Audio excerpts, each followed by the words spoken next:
AI in agriculture म्हणजे काय? तर शेतामध्ये वेदर स्टेशन लावलं आहे आणि त्याच्यामध्ये चिप आहे, त्याचं लिंकिंग आहे अमेरिकन सॅटेलाइटशी.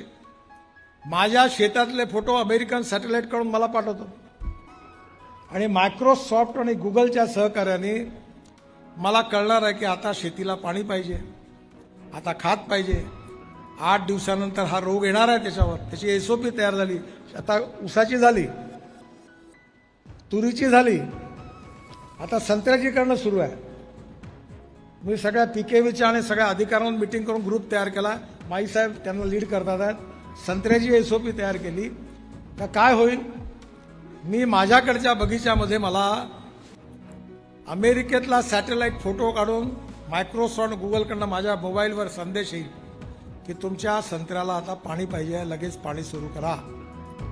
तुमच्या संत्र्यामध्ये जरा पोटॅश कमी आहे, पोटॅशचा स्प्रे करा किंवा खत द्या. नायट्रोजन कमी आहे, युरिया द्या. आणि 8 दिवसानंतर चुरडा येणार आहे, हा रोग येणार आहे, ताबडतोब हे औषध मारा. म्हणजे आता टेक्नॉलॉजी बदलली.